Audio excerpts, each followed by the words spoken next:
on those elements of the story which haven't really been adequately considered, in my view, in pre-existing literature.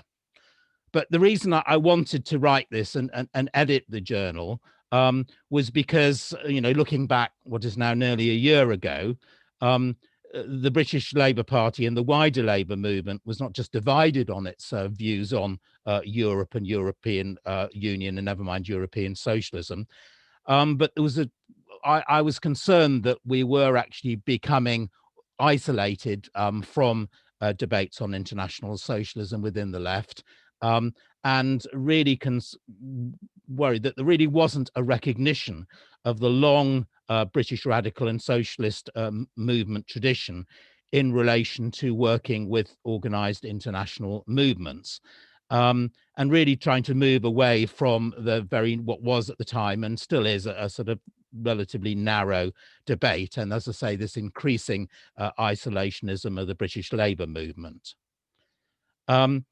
So what I'm going to do is, start in a sense with the French Revolution, and then sort of move forward through the 19th century. And you'll see that the slides I've got focus on some of the individuals who at least are remembered in terms of images and later in photographs.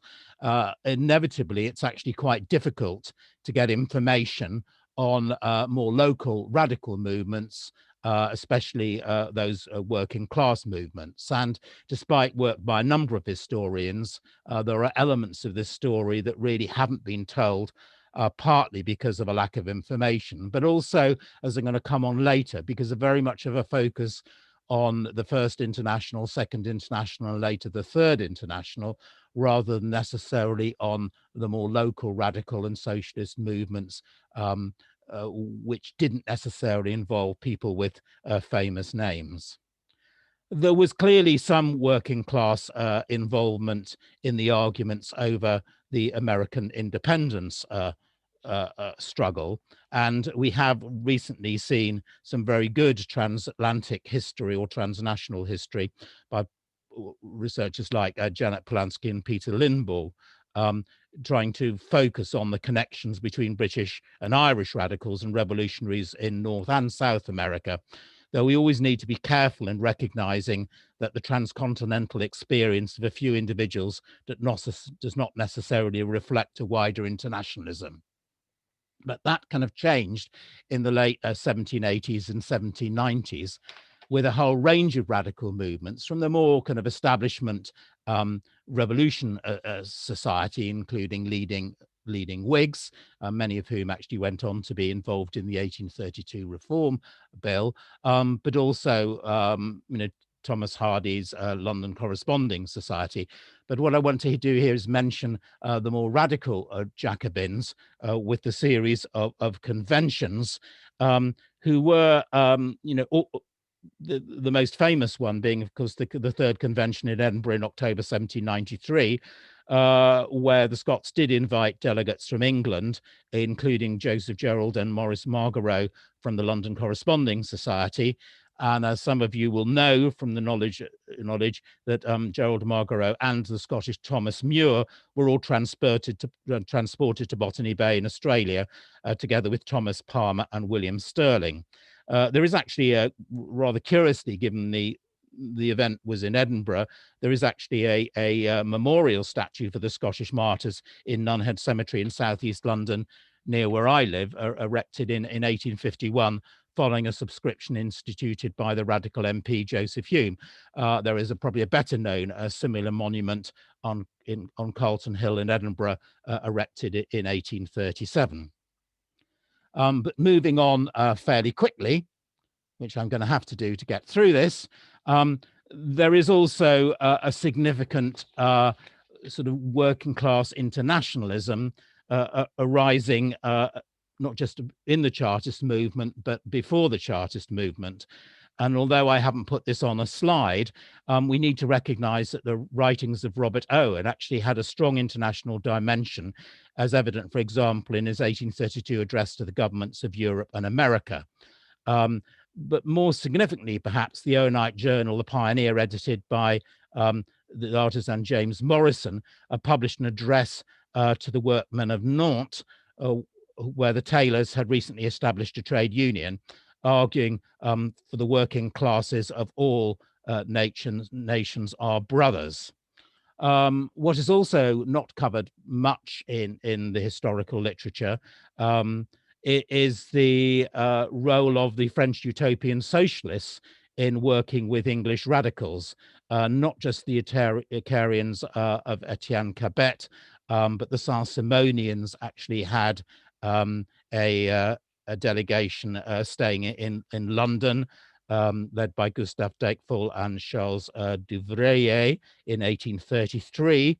And you can see within a number of the socialist post-Owenite papers, such as the Fourier's Journal, the London Phalanx, edited by Hugh Doherty, or even for that matter, the Owenite editor of the Crisis, J. Smith, very significant understanding and links with what was happening on the continent. And in fact, Fourier's works were actually translated very early. I have a translation of Fourier's Passion of the Human Soul, published in London by Hugh Doherty in 1851. For those that are interested in the links between British radicalism and socialism in that pre-Chartist period, I certainly would recommend, if you can find a copy, Mary Hemmel's book, An Outline of Social Systems, published in 1844, which includes a very sympathetic study of Fourier. But moving on to the Chartist activists, the London Working Men's Association of William Lovett, who of course was one of the authors of the Chartists and generally seen as a moderate educational Chartist, was a very strong internationalist, and in fact published a work, Response to the Prosecution of the Belgian Working Class Leader Jacob Cats, published as an address to the working classes of Belgium in 1836. And Lovett, in fact, established, in conjunction with German, French, Polish, and Italian exiles, the Democratic Friends of All Nations, and he wrote in 1845 an address to the Friends of Humanity and Justice of All Nations. So well before the Communist League, you actually had leading London Chartists very active in international movements. And Peter McDowell, for example, had very strong contacts with the Paris and generally the French Republicans. Lovett was also, of course, a friend of the exiled Italian nationalist Giuseppe Mazzini, but it was actually William Linton who was the closest follower of Mazzini, and his volume or journal, the English Republic, is effectively a rewrite and a commentary on Mazzini's works. But as I said, I mean, Lovett established the People's International League, which also had strong links with various radicals, for example, the Benthamite MP, John Bowring, and there's more on this in my article. The most internationalist organization within the Chartist movement is generally regarded as George Julian Harney's Fraternal Democrats. And what's quite interesting is the extent of exchange of, should we say, not just correspondence, but articles between Harney and his Democratic Review and his other journals, and many of the exiles from the 48 revolutions, not just in France, but elsewhere. The Fraternal Democrats was an explicitly international organization, including in its leadership the Paul Ortborski, Karl Schapper, the German, the image here, and also Joseph Moll and Henrik Bauer.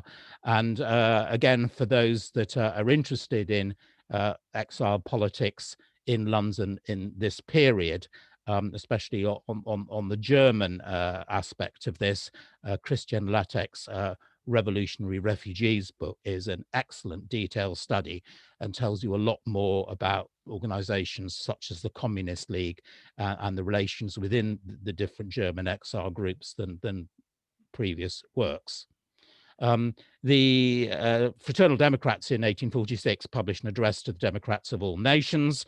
We condemn the national hatreds which have hitherto divided mankind. This is actually from the Statement of Principles in December 1847, as both foolish and wicked. Foolish because no one can decide for himself the country he will be born in, and wicked as proved by the feuds and bloody wars which have desolated the earth in consequence of these national vanities. Convinced too that national prejudices have been in all ages taken advantage of by people's oppressors to set them tearing the throats of each other when they should have been working together for their common good. This society repudiates the term foreigner, no matter by whom and to whom applied. Our moral creed is to receive our fellow men without regard to country as members of one family, the human race, the citizens of one commonwealth, the world. I mean, it would be difficult, I think, to find such a strong advocacy of internationalism in the writing of most contemporary socialist politicians or commentators. What is also interesting about the extent of sort of Europeanization of politics in the post-1848 revolutionary period is the extent of interaction between the various exiles from Europe and British London radicals and Democrats. This became clearly stronger. You have here the Manifesto of the Republican Party of 1855 by Ledru-Rollin, Mazzini, and the Hungarian exile Kossuth, which led to a response, in fact, from Louis Blanc. The Manifesto the Republicans published, and it was published through the press of John Jacob Holyoake, this Manifesto of the Republican Party generated the critical response from Blanc, which was actually published simultaneously in French and English by Holyoake. The Republicans' manifesto advocated a series of insurrections to achieve Republican forms of government in their countries. Blanc, in his response, regretted that the three leaders had not collaborated with their fellow exiles and argued that the public declaration of an insurrectionary intent was rather hasty and rash. Blanc then went to point out that Republican government was not always democratic, something that we may need to remind ourselves occasionally. London trade unionists had a very significant role in founding the First International. Here we have some of the leading leaders of the British trade unions, Robert Applegarth, George Howell, and William Randall Cremer. The latter two went on to be Liberal Lab MPs later, having moved on to associate themselves with the Liberal Party. But in reading the detailed minutes of the General Council of the First International, it is quite interesting to recognize the extent to which the leading trade unionists actually challenged Marx. I think many people are familiar with the divisions within the First International on Marx's writing on the Civil War in France in support of the Commune. But even then, the significant interactions between organizations like the First International and other democratic organizations amongst the London radicals and the London trade union leaders. Again, I think this is something which really has not been studied as much as it could be. The main text on this, of course, Colin and Bransky's Karl Marx and the British Labour Movement. But in sort of revisiting some of the individuals for work I was doing on socialists and radicals in South London during the lockdown, I came across somebody who in fact lived a few doors away from where I live now, called Samuel Oliver, who was secretary of an organization called the International Democratic Association. which is really only referred briefly. It appears a reference, he appears in the minutes of the General Council, having an argument with Engels about organizing a joint demonstration with the First International. But this organization actually supported both the release of the Irish Fenian prisoners, but also was very strong in support of the Paris Commune. Here we have obviously the conference for the First International, but this is the objects of the International Democratic Association. As you can see from the slide, that they actually took on board the majority of the original policy objectives from the Charter. But actually what this, the original statement here from 1869 doesn't really reflect the focus they actually had on both supporting Irish self-government and the Fenian nationalists, but also their support, a very strong support for the Paris Commune. What this was also linked to was a much more widespread rejection of imperialism.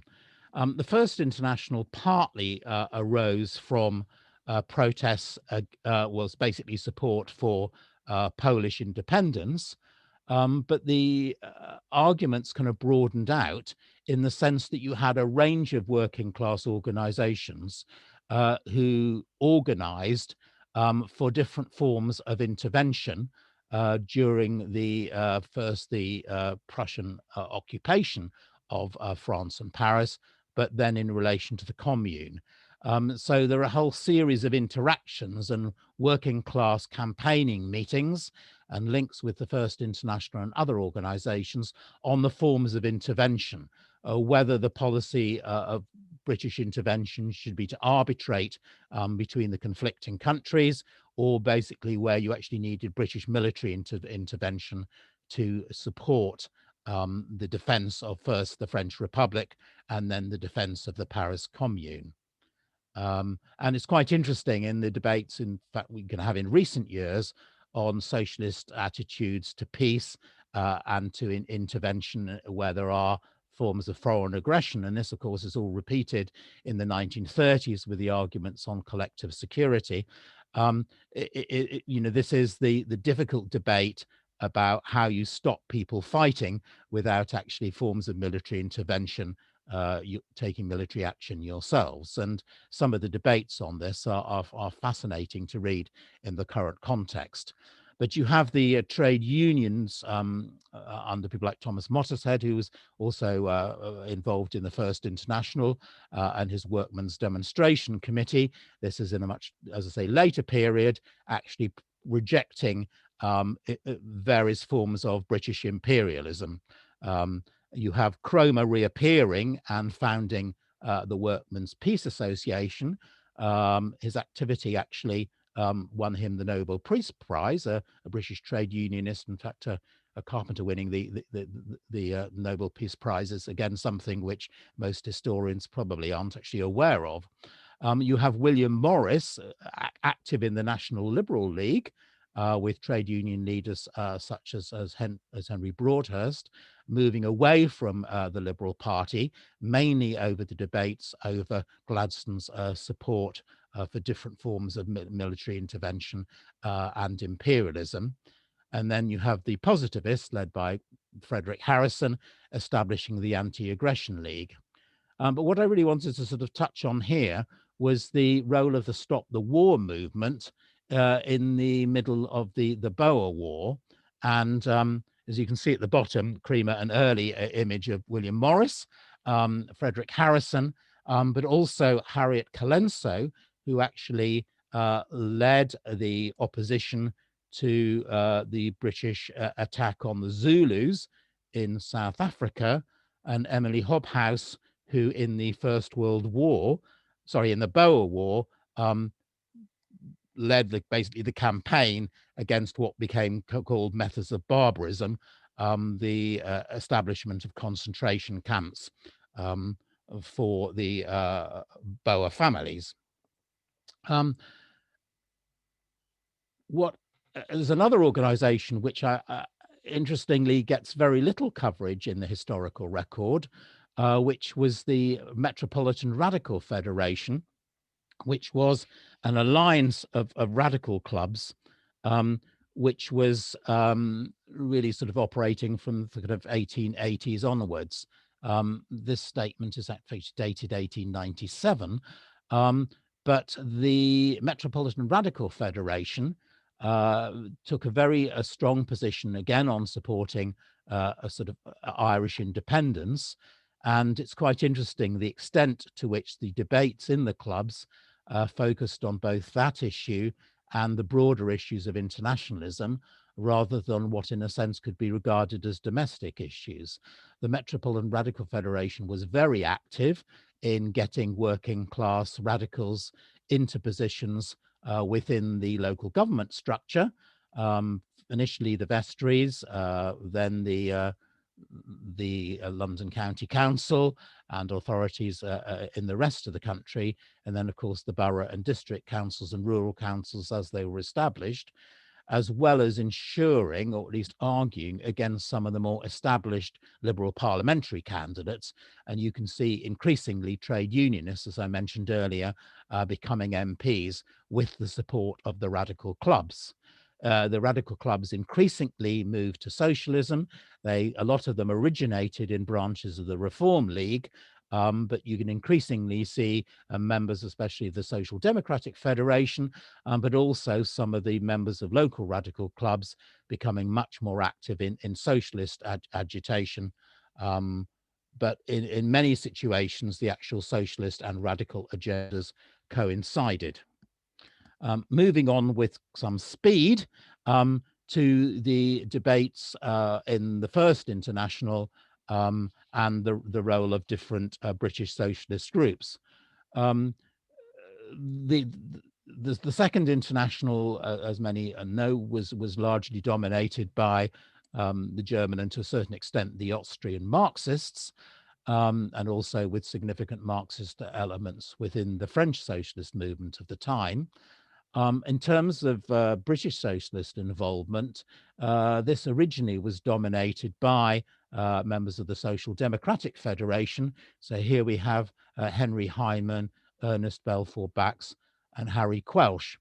But increasingly with the dominance or the increasing role of the Independent Labour Party in British socialist politics, you see the involvement of, we have Keir Hardie there and Robert Smillie, who was in president of the International Trade Union Federation at one stage. So you actually see an increasing, very significant involvement actually of the British socialist movement in those debates before the First World War on issues such as the general strike or how you actually stop the war, with Keir Hardie from a political position being quite close to the position of Jean Jaurès, for example, who shared a lot of his ethical socialism. But what you also have is divisions within the Social Democratic Federation before the war, as well as when the war broke out, with Hyndman and his colleagues there taking quite a strong, in a sense, defense of the empire, almost a pro-imperialist position, and supporting the entry of Britain into the war, whereas you had a much more internationalist group, and there you have Theodore Rathstein and Zelda Kahan, who's somewhat less known than Theodore Rathstein, who were basically leading an internationalist faction, and at one stage won control of the what was then the British Socialist Party, formerly the SDF, from Hyndman's group. So the sort of general view that the British Socialist Party was pro-war and imperialist, whereas the ILP was anti-war and anti-imperialist, is somewhat of a simplification.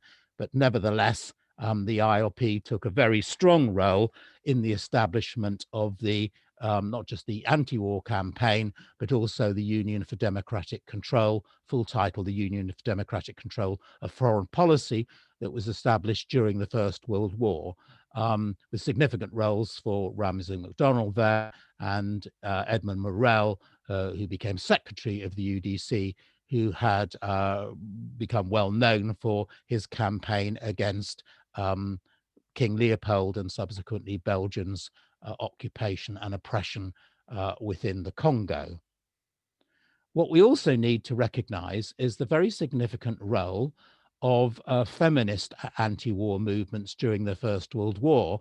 And here I've just put up Crystal Macmillan and Catherine Marshall, who had both been leading suffragettes, who were basically very active on an international scale in trying to negotiate international peace agreements and have meetings with feminists from European countries and elsewhere, including, of course, the countries that we were actually at war with, in a way that British socialists were unable to achieve.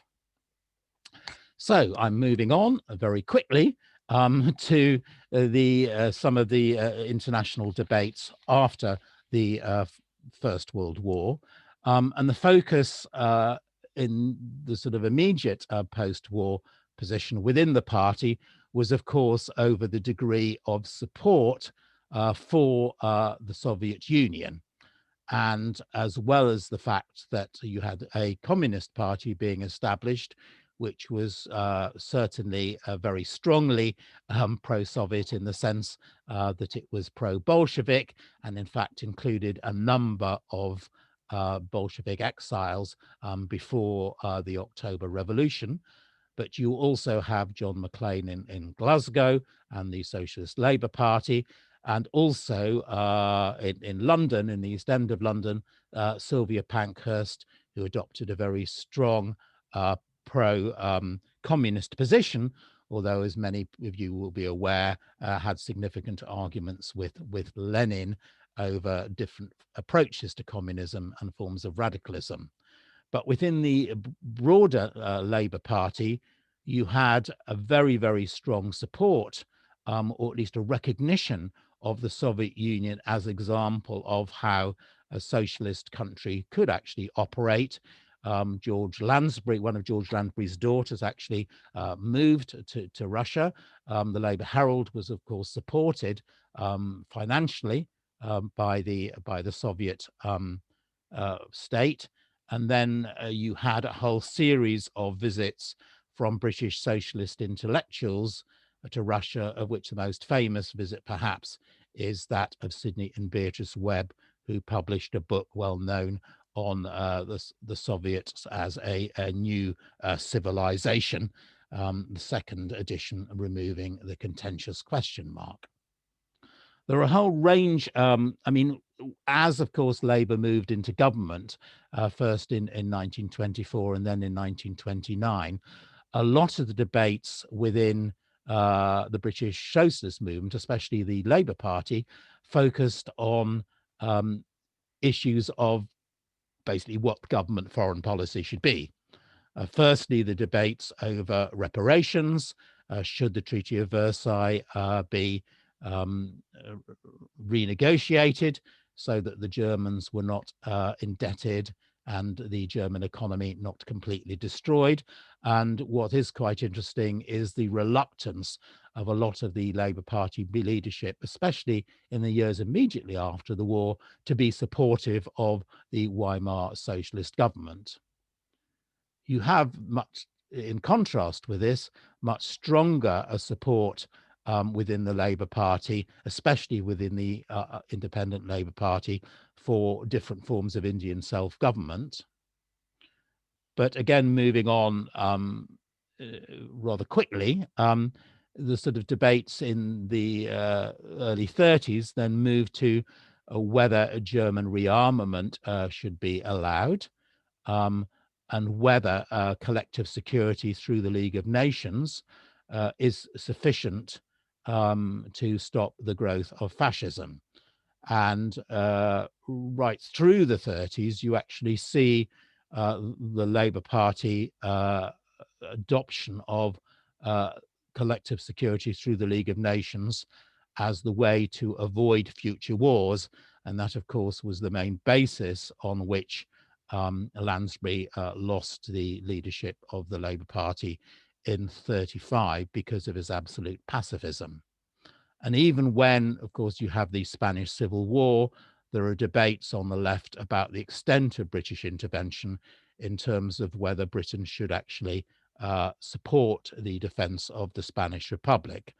But you do see quite a lot of people from the left as a whole, as well as from the Communist Party, being active in supporting the Republicans, either through fighting in the International Brigade or through basically support for refugees, whether that is in France or getting Basque children to Britain. But when we get to Mussolini's invasion of Abyssinia, you actually see the left, even within the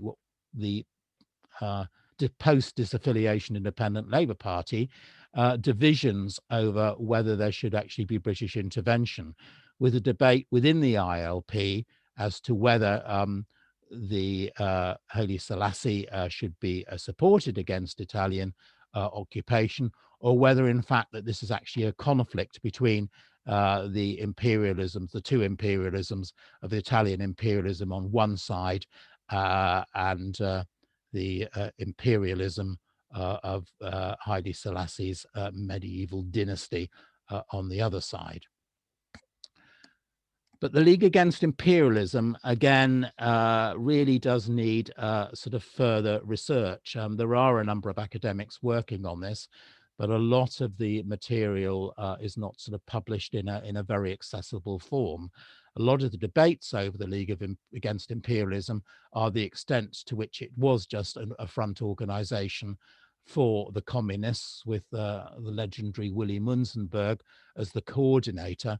But once you actually start looking at who else was involved in the League Against Imperialism, you get the ex-diplomat Reginald Bridgman, who became the secretary of the British side of the League operation of the League Against Imperialism, Jimmy Maxton from the ILP, and then Ellen Wilkinson, the ex-communist and later Labour MP, who was actually very involved with some of the communist agents, including Willy Munzenberg's Deputy Otto Katz. But again, you actually have the debates about what alliances you have, what front you have with other political organizations, and what forms intervention should take. And I think to see the League Against Imperialism as purely a communist front is a bit misleading, though it is true that the ILP leadership, including Maxton, pulled out of the League Against Imperialism because of its communist domination. So there are clearly issues about the extent to which the Communist Party was prepared to operate in alliance with other political parties without exercising control. Moving on to the period after the Second World War, the role of the British Labour movement in rebuilding the Socialist International, again, I think needs sort of further consideration. There is a new book on the role of Dennis Healey, who was international secretary of the British Labour Party. This is before he was elected to Parliament, who basically took a leading role together with the then General Secretary of the party in establishing the Socialist International. And to a large extent, Britain was very, very nervous about refounding a Socialist International, which included the left of socialist parties. They were very concerned about the potential basically left socialist or communist intervention. And then what you, of course, saw was the Socialist International being, or the Labour and Socialist International as it became, effectively being seen as part of the West's opposition to the Soviet domination of Eastern Europe. And of course, this became increasingly difficult as the socialists in various European, Eastern European states were pushed out of their role in various alliance governments. But what you also saw was the Western powers, not just, and this of course was including Bevin's role as Foreign Secretary in the Attlee government, as supporting both the American intervention through the Marshall Plan and also the establishment of NATO. So you did see within the left of the Labour Party, as well as, of course, a number of MPs who were close to the Communist Party, an argument for basically supporting either a Soviet alliance, but in other cases, arguments for a third force between the two major Cold War powers. But of course, with the Korean War and the Korean War starting while Labour was still in power in 50-51, you actually saw the Labour Party increasingly adopting a much stronger anti-communist position. The debates, of course, then moved on in the late 50s and early 60s to the debates over Britain's role in the UN Security Council and whether basically if we gave up the nuclear warheads, whether we would actually lose our world role. But what I want to do is focus on what I suppose is a more positive aspect of the left's intervention, which is the position on decolonisation adopted not just by the Labour Party and remaining ILP, and also, of course, the Communist Party's role, but the general position of the Labour government on decolonisation. And while, there's a book by John Saville, which actually focuses on the continuity of Labour foreign policy, which very much focuses on the early years of Attlee's government and the fact that we used our military power in the Far East, Vietnam, Indonesia, and Malaya to basically retain imperialist control, returning Vietnam to the French, Indonesia to the Dutch, and of course retaking control of Malaya for the British government, which led to a long civil war. Also, the debates in the Labour Party on Palestine, where the Labour Party, as it had been through the interwar period, was significantly in support not just of Palestinian settlement, but of a much broader Zionist agenda. Bevan being seen as being more critical and being somewhat more pro-Arabist. But there's a long history going back to Ramsay MacDonald and even to Keir Hardie, where basically Jewish settlement in Palestine was seen as a critical element of a socialist international perspective. I think a much more sort of positive position is the support for self-government and nationalism in Africa, led very much by the Fabian Colonial Bureau, operating from the 1930s, with their leading light, Arthur Creech Jones, actually becoming colonial minister and taking a much more explicit position on supporting self-government, working with the nationalist parties in the African colonies, and seeing education as a path to effective self-government and independence.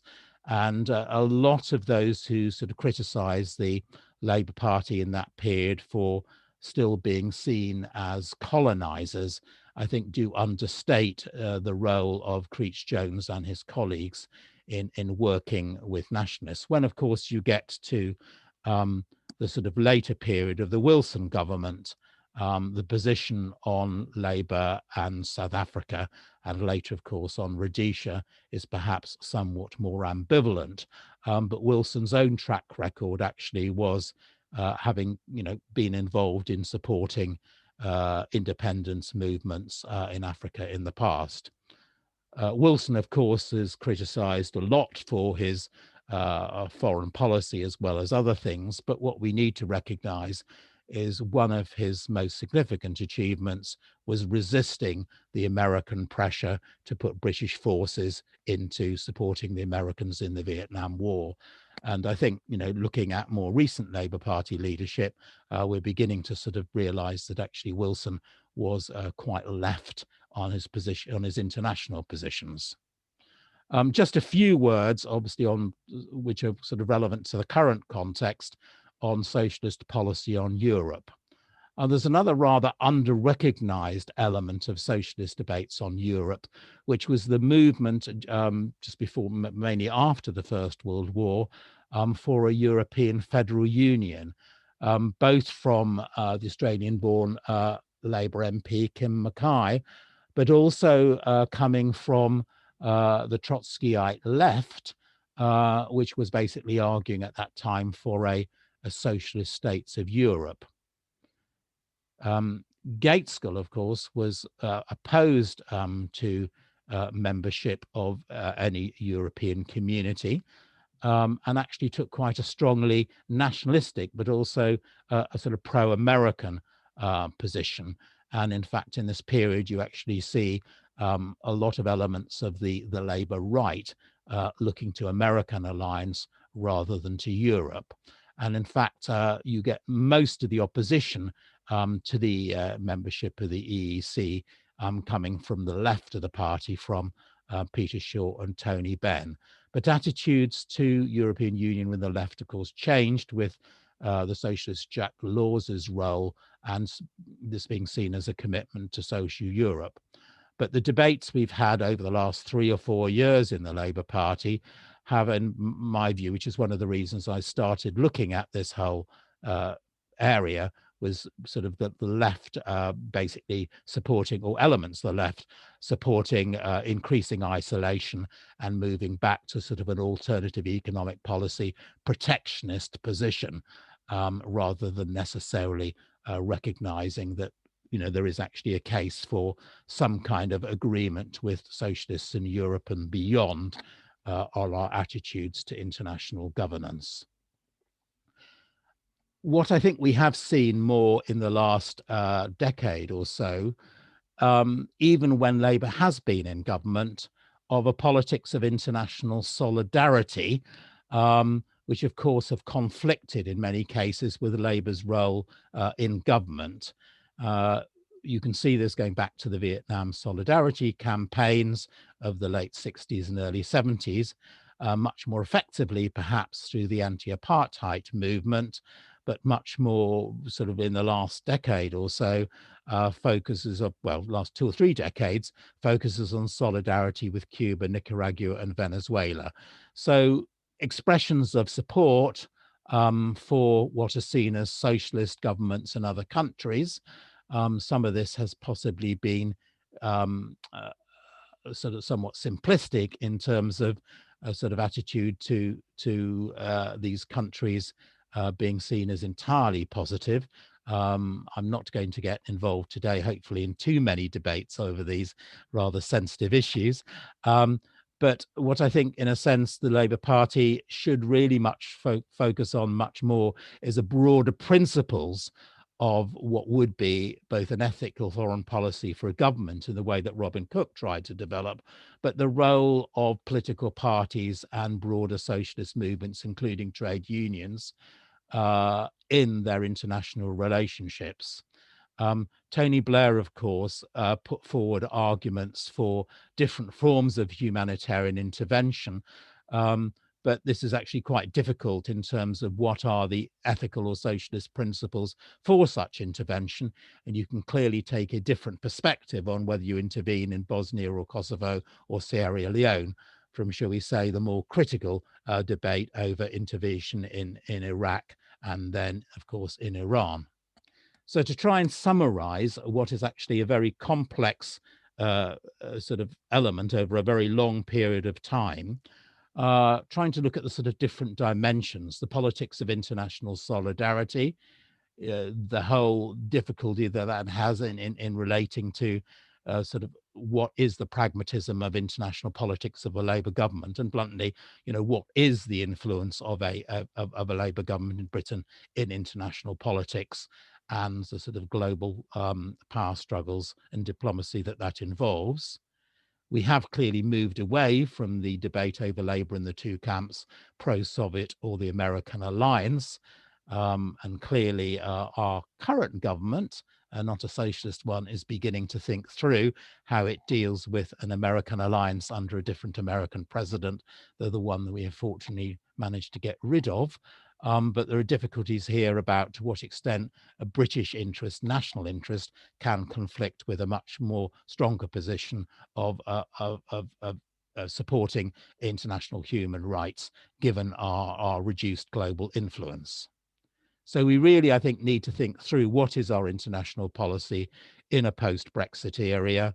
What is the role that British socialists should have in these international debates, and not just the debates in terms of international action, because there is such an easy temptation of returning to symbolic solidarity, which makes us feel good, but doesn't actually have any significant impact on those we are trying to be in solidarity with. So that is it. So thank you very much for listening. And as I say, there is more in on the 19th century in the published article, and there is material still to be published on that 20th century dimension. Right, thank you very much, Duncan. So yes, if you give us our screen back, and so there's time for questions, debate, disagreements even. Does anyone wish to be the first to speak? Please raise your little blue hand if you could. Although I do see that Philip Wiseman is waving a real finger rather than a blue hand. So if we start with... Yeah, okay, thanks, Chair. It's just on the, as far as I understand it, in the end, Ramsay MacDonald was thrown out of the Labour Party, is that right? Yes, he was, because he went into alliance with other political parties in 1931. Okay, and secondly, Ernest Bevin became a minister, didn't he,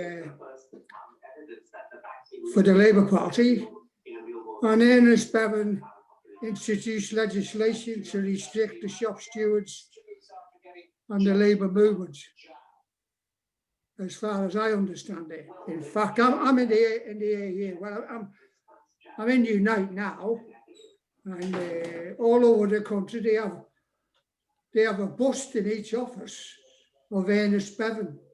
Yeah. Right. So he went against, when he became a minister, he also went against us, didn't he? So Duncan, we've got a hell of a job on, no doubt about it now, particularly with COVID and all that other things. We've got a hell of a job on to reignite class consciousness, haven't we? But you have got an example, haven't you? Just recently, just a couple of weeks ago, which was Rolls-Royce, which they won a victory in Rolls-Royce, didn't they, on that basis. But what most people don't understand, in that part of the country, they've been fighting, as far as I understand it, they've been fighting the system since, 1740 and onwards. So people don't even know, they don't even know what they're like in the community. Some of our own activists don't even know what goes on inside those communities. Thanks, Duncan. Thanks, Chair. Thank you.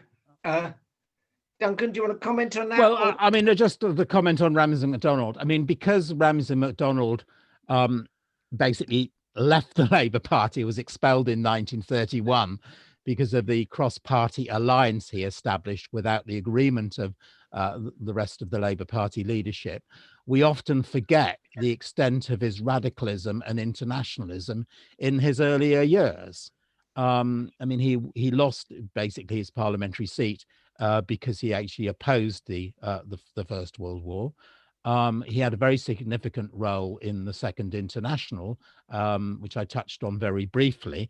And though I'm not going to defend his actions in 1931, to condemn his entire political career because of that specific event, I think is unfair. I'm puzzled about your reference to Ernest Bevin there. I mean, he was Minister of Labour during the war and was certainly party to certain controls on strikes during the wartime period in order to basically protect munitions production.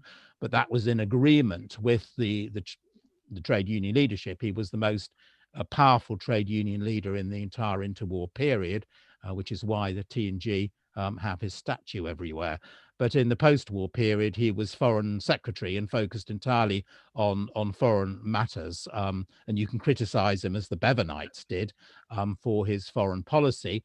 But I'm puzzled at you seeing him as an oppressor of trade unions. Right, thank you. I see in the chat that both David Morgan and Francis King have questions to ask. So can I ask you one after another? David first, then Francis. David, you will have to unmute yourself. David, you will have to unmute yourself, or we will. Yeah, good. Okay. Can I be heard? I think you can yes. now. You can now. Great. Thank you very much, Duncan. That was a very interesting overview, especially for the 19th century. Some names that I'd not heard of, and I've written them down, so I'll follow that up. I'd like to bring it right up to date, because we're talking about Labour internationalism. That's not the same as class solidarity. Let's draw a distinction. Yeah, great. I think you brought it up to questions of human rights, humanitarian intervention. So you can see that Labour foreign policy has a basis in morality, or supposedly in morality, rather than any international class solidarity as we might see it in a socialist or Marxist terms. So with that in view, we've seen the follies of Iraq in the last 20 years. Iraq is still on its knees. Iraqi people are still suffering, still one of the poorest countries in the Middle East, despite its oil wealth. And that's a direct result of this folly of humanitarian intervention. We've seen recently the very inspiring leadership of the current Labour Party, Mr. Starmer pledging his wholehearted support to Joe Biden, the new president. So can we look forward to any more humanitarian interventions, noting that Donald Trump is the only American president in recent times who's not engaged in a foreign war? Can we see Joe Biden obviating, diverting attention from the crisis internally in the United States, the deep divisions that still exist, by going to war with somewhere like Belarus, Venezuela, coup in Venezuela. There's talk of a war in Iran now because of the nuclear issue. So what can we expect? I mean, I don't think Labour's going to be in power for another 10 years, so it might be just hypothetical. But I'd like to hear your view on this. Okay, as a Socialist History Society, we are in the business of learning from the past rather than necessarily looking forward. That's what I want to do. And futurism. However, I mean, I will make a point, which is a fairly fundamental one, that class solidarity can only take place through international class-based organizations, which takes us back to what I sort of touched on earlier, is the extent to which British trade unions were involved in support for trade unionists in other countries undertaking strike action.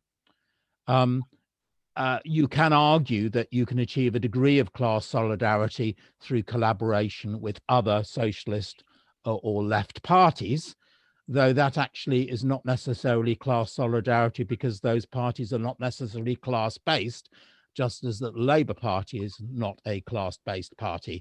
And ironically, if you look at, for example, the votes over Brexit, or even for that matter, the votes in the last general election, the Tories actually got more votes from working class and lower middle class than Labour did. So this argument that you achieve class solidarity through a political party, a socialist party, in itself becomes a problematic one, which takes me back to the whole issues of ethics is not just entirely a class matter, because you actually need principles about political action and who are you intervening or supporting, rather than actually seeing yourself as supporting whatever a single class does.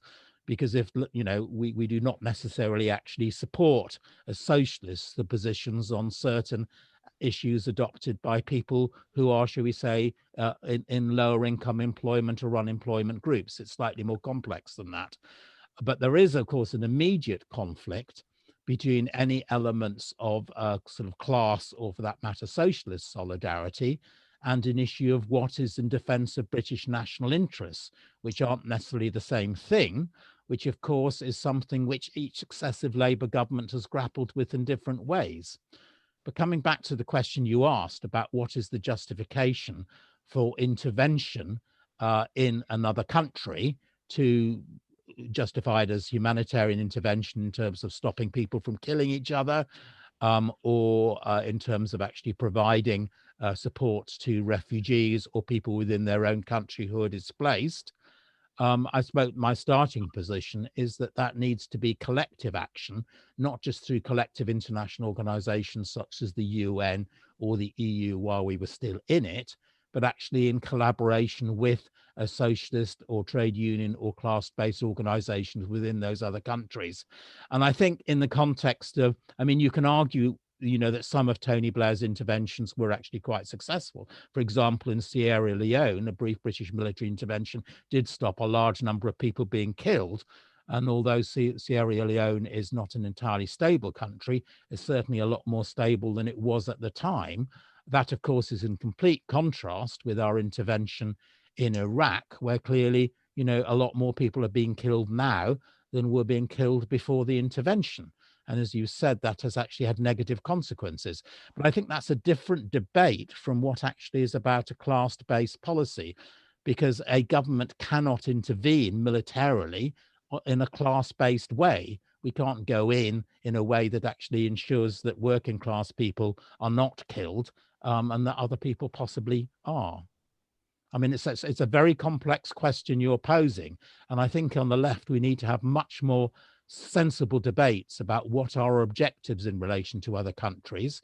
And my concern at the moment is that we, like America under some previous presidents, has become not just nationalistic, but isolationist and completely detached from any debate with our you know, socialist comrades in other countries, other than an occasional, you know, going on a march, we're carrying a banner saying we're in solidarity with them. Francis?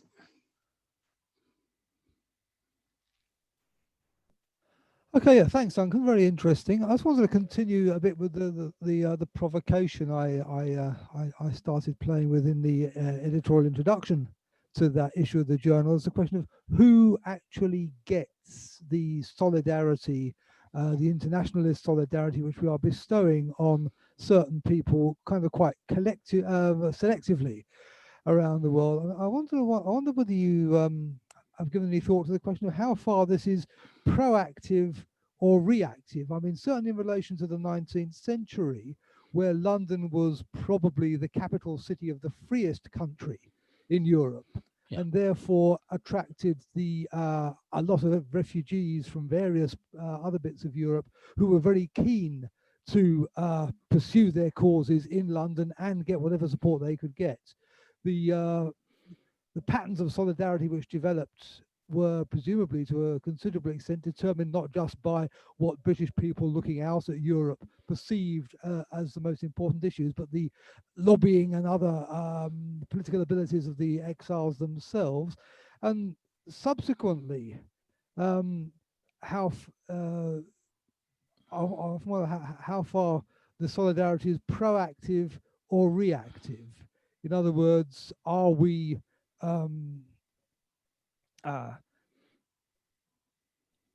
looking at the world and you know, picking up on the most important issues, or are we largely kind of pursuing our own politics by proxy? I wonder what your thoughts were on those. Yes, these questions get very complex. I mean, I think you're right. The situation in the mid-19th century, when Britain was a very liberal country in terms of both receiving refugees, allowing them to publish, and, you know, there were occasional cases of, you know, British government intervention to stop publication. or to try and limit the activity of exiles. But the fact that, you know, even up to the First World War, we were host to most of the anarchist conferences is in itself significant. I mean, I don't actually think that the British trade union movement were being entirely reactive. Certainly the fact that there were so many socialist exiles from a whole range of countries in London at the time, you know, that was significant. But it's also interesting that those exiles got so deeply involved with you know, local radical clubs and you know, a whole range of initiatives. But in a sense, from the British sort of radical or socialist position, you know, our ability to take sides in support of socialist republicans in other countries where there was clearly an oppressive government was a relatively easy choice to take. But I don't think we should understate the extent to which some of the British socialists were actually proactive rather than just being reactive. I mean, the whole kind of international debate runs right through the Chartist movement at a time when there weren't necessarily that many Republican exiles in London. I mean, I mentioned the Icarians and Saint-Simon briefly, but this was something where the British radicals were actually quite interested in what was happening elsewhere. And you know, you can look at the Republican movement in Newcastle, for example, and the extent of international support and activity they were undertaking. I think when it comes to what you think, it's very easy to say what a government should do if you're not part of it. It's much more complicated to say what a government should do which is of the same political party. I mean, it's quite easy being in an oppositionist party, you know, which is never going to be in power and therefore never actually has to make decisions and never has to decide what its position it would have to take if it was sitting round a Security Council meeting at the UN. But these things, as I say, as Robin Cook delivered, and I think kind of Emily Thornberry was beginning to get back into this territory, and certainly Keir Starmer's speech at the weekend on what a Labour foreign policy should be is quite a significant one. But please note that, you know, this is all about human rights and how you support human rights in other countries.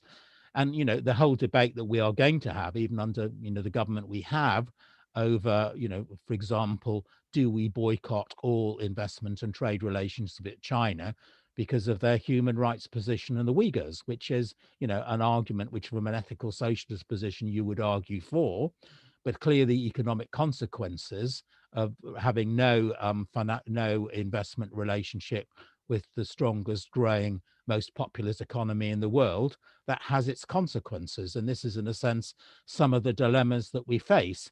I mean, it's easy to be purist if you're not actually having to make decisions. Sorry, didn't unmute myself. Ian Bullock, were you trying to indicate you wanted to say something, or were you adjusting your screen? Okay, there are two. I was just agreeing with what Duncan said. Oh, fine. Thank you, Ian. I'm sure he appreciates that. So we have two questions in the chat. One from Danny. There has been a significant element of international solidarity over many decades in the Labour movement, rooted in the presence of people in the UK who originated in the colonies. Yes. What do you think of attempts to theorise and highlight this? And he suggests, e.g., Satnam Verdi and Prima Vida Gopal. Yeah. Well, I recently reviewed Prima Vida Gopal's book, which I thought was a brilliant piece of work, actually.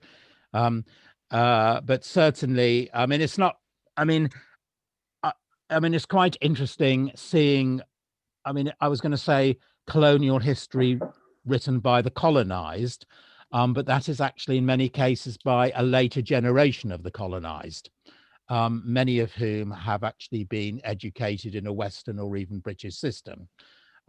But it's also interesting to look, I mean, not just to get the League Against Imperialism, the activists from other countries who were involved in the ILP, the role of, you know, the African the the Fabian Colonial Bureau in working with nationalists. I mean, people like, Nyerere. I mean, so many of the African leaders came out of a period in British socialist politics, including, of course, Nyerere and Nkrumah. So yes, I mean, of course, there's a history of solidarity. But what's actually quite interesting is I think the degree of that kind of exchange of information and educational knowledge is not with us anymore. And it's coming in a sense through some of the younger academics. Colonial history needs to be written far more by the colonized or the descendants of the colonized than by sort of sympathetic or otherwise British academics. But that's at an intellectual or just at an academic level. So in many ways, the debates at an academic level are actually stronger than they are at a political level in terms of that degree of interaction and collaboration.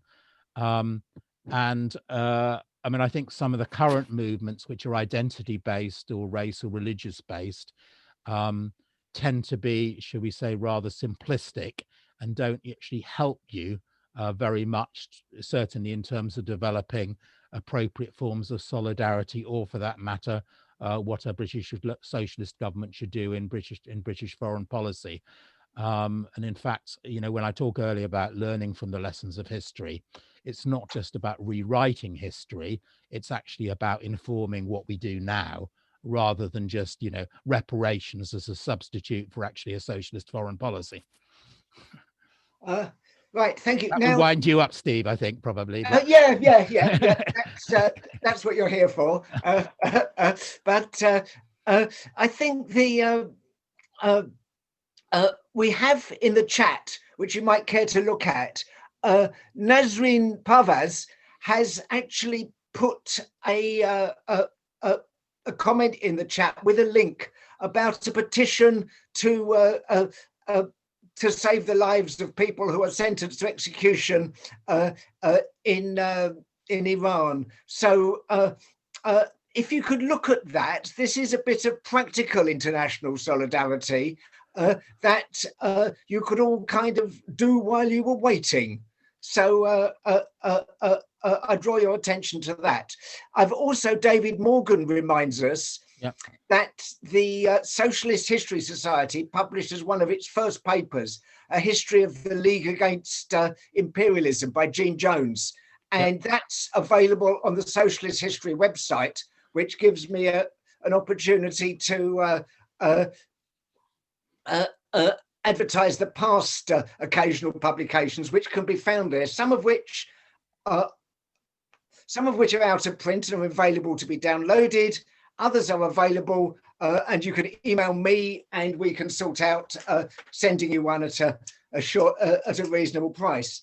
Now, Duncan, seeing as you wound me up, let's go the other way. You spoke of the British national interest.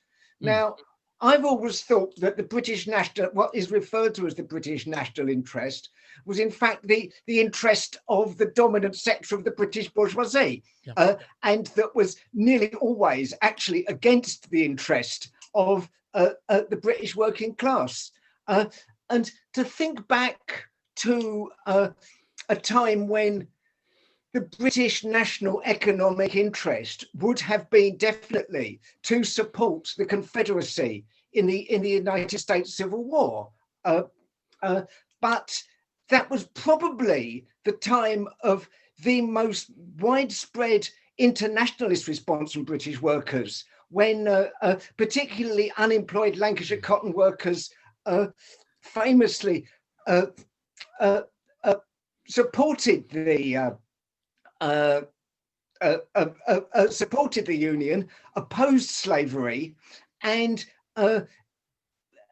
it's widely recognised that that kind of working class response probably kept Britain out of a war in support, or at least a diplomatic initiative in support of the Confederacy. So when you're talking about the national interest and when you're talking about a government, I mean, it seems to me that that we're actually talking about the interest of the economically dominant class. Right, good question. I hate the term British national interest, but in terms of how that's defined, it gets quite interesting.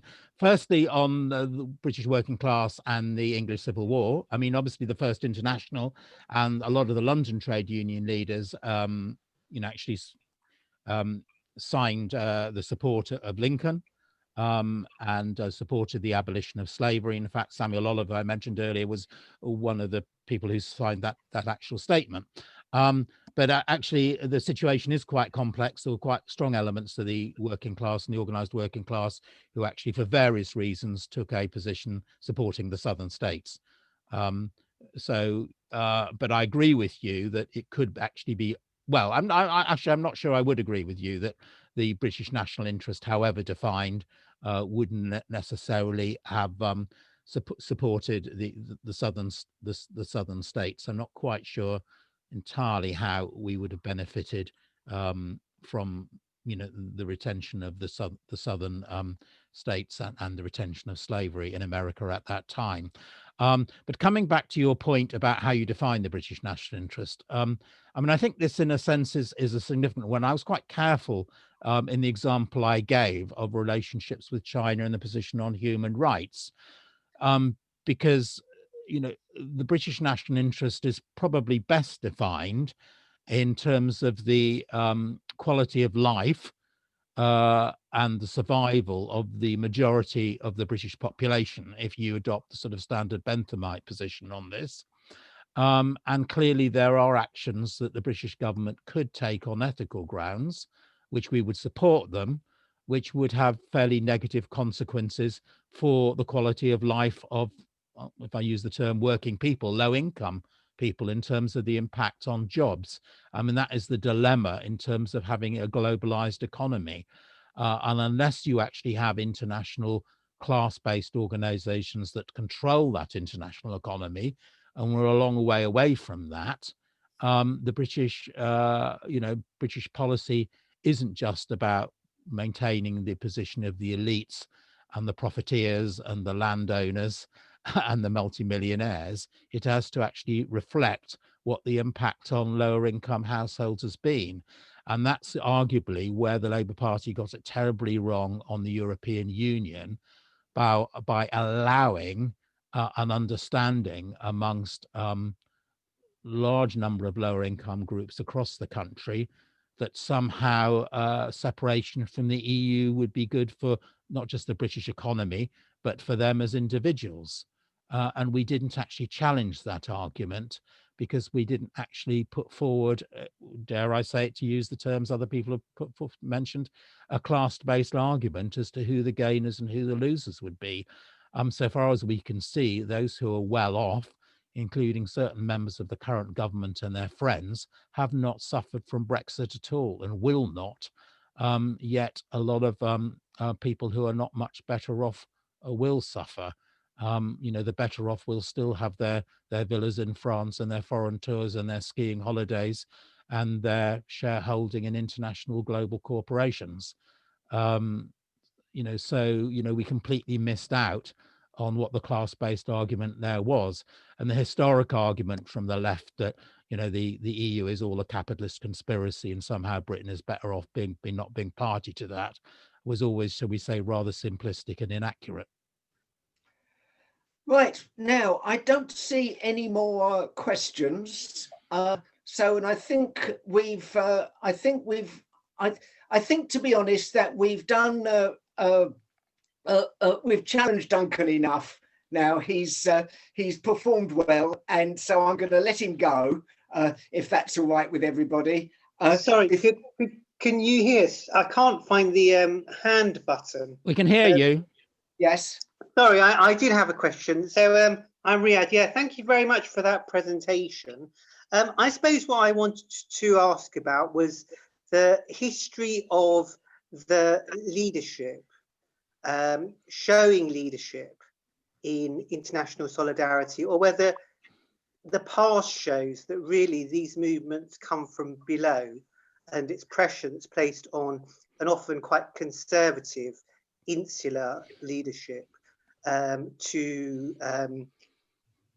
embark on international solidarity movements. I suppose I'm thinking about, you talked about the response to the Bolshevik Revolution, and I saw a display at the TUC about the role of the East End dockers in shifting the position of the Labour Party leadership on its views on the Bolshevik Revolution. So is the sort of balance more in favour of the leadership being led by their own judgments and bringing the movement with them, or are these things really grassroots and a lot of pressure needs to be put on the leadership to go beyond domestic concerns and look towards solidarity with progressive struggles in other countries, however unpopular that might be to I suppose broadly slightly laissez-faire or less interested mass population in Britain? Duncan, I'm now going to ask you to answer that question and to sum up finally, if you would, and then we'll, as I say, we'll let you go. I think you've done, we've worked you hard enough. And I think international solidarity does largely come from below. And I think that is inevitable, whether Labour is in government or not. Because the way in which international politics works is clearly through the sort of international institutions, which are obviously led and dominated by the political elites. I mean, you have a whole series of international movements, especially in relation to sort of climate change and increasingly on issues of refugee provision, which are operating at a sub-government level. But the policy decisions are actually taken at a higher level, whether we like it or not. And it's a matter of influencing those decision makers, and therefore knowledge of what is actually happening in other countries and collaboration with either exiles from or people who are still in those other countries are really important. And I think, to be honest, other than the debates we have over Palestine, which are endlessly debated on, dominated by debates on anti-Semitism rather than actually the specifics of Israeli government policy and the Palestinian position, we are really not having, as far as I can see, any discussions on what's happening in other countries within local Labour parties, for example. And I mean, maybe post-Brexit that will change, but I mean, I'm not necessarily convinced that we will become more internationalist. There are clearly a number of organizations. Another Europe is possible, is one I have some links with, and other people on the call may be more involved in that is actually looking at how you can have a collaborative socialist perspective on our relationships, not just with other countries as nations, but actually with political movements within them. But these issues are not easy ones. And as I say, I'm kind of nervous about some of the rather simplistic solidarity politics where you get locked into, should we say, uncritical support of governments in other countries because they're basically seen as more left-wing than the ones that were there before. And therefore, we really need to be far more informed about what is happening elsewhere before we start, pontificating too much. But it's just the whole sort of focus of Labour politics has been so internalized and so domestic that I suppose, I'm comparing that with the position some time ago. And that is, I think, disappointing. A way forward is more complex. As I say, if you're not in government, you can pretty well say what you want. And it's actually getting this balance between what is doable and what British government's role in international affairs is, with actually a position which is, shall we say, principled on both human rights. And I think actually even more important than human rights, and this is probably what others would not necessarily agree with, is the human rights of whom? And are we actually, intervening in a way which doesn't further disadvantage those who are most disadvantaged already, whether that's in economic terms or in physical terms? I did see, was Philip trying to raise his hand again? I wasn't quite sure. He was just waving.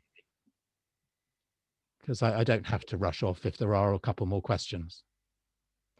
Philip has now turned himself off completely. Okay, that's fine. Thank you. Thank you, Don. Thanks for your contribution, really. But the other thing is, I'm puzzled when you talk about Keir Starmer. Some time ago, you may remember, you may not remember. You remember there was an electrician from Brazil who was marked down, right, as a terrorist. In the end, the lad got killed. They challenged it and all that. My understanding is Starmer was the prosecutor in that case. Now, you can check me off if I'm wrong on that basis, right? But the two policemen that done it, they got off scot-free. Thanks, Duncan. Yeah, I mean, Starmer was, after all, an international human rights lawyer. So if he hasn't got an understanding of international human rights law, I don't know. But he was also director of public prosecutions, and therefore his team did prosecute or fail to prosecute people in quite complex cases. But I can't comment on the individual case. David mentioned the League Against Imperialism pamphlet. That's really good. It's one of the few things actually written on the League Against Imperialism. There is an academic in Scandinavia who's writing several volumes of it, which are only obtainable if you can pay £1,000 or so. So I haven't actually managed, even with my academic networks, to access them. So any further research on that would be quite interesting. But thanks to everybody for their contributions. Okay, well, and thank you very much, Duncan. I shall clap for all. And just to say that Francis has written in the chat that if you want to join the Socialist History Society and you haven't done so already, there is you can go to the website, which is www.socialisthistorysociety.co.uk, and you can join there. More than welcome. We have two more meetings firmed up at the minute. On February the 14th, which is a Sunday, John Bellamy Foster, who's the editor of Monthly Review, will be launching his new book on socialism and ecology, which basically takes the history of socialism and the ecology movement from the death of Marx through to the present day. So that could be John's always good value. And secondly, on the 20th of March at 2 p.m, we have now let me get this straight. I've lost it. Right. We have Edith Hall and Henry Steed will speak about a people's history of the classics. So that's 2 p.m. on the 20th of March. I shall circulate details of those to everybody and it'll be available on the website. But we'd be ever so pleased to see you all at both of those. And thank you very much for coming. Thanks again for Duncan. Thanks to all those who contributed. And at least I don't have to bid you a safe journey home. Good night, everybody. Bye, everybody. Well done, Duncan. Bye-bye, everyone. Thank you.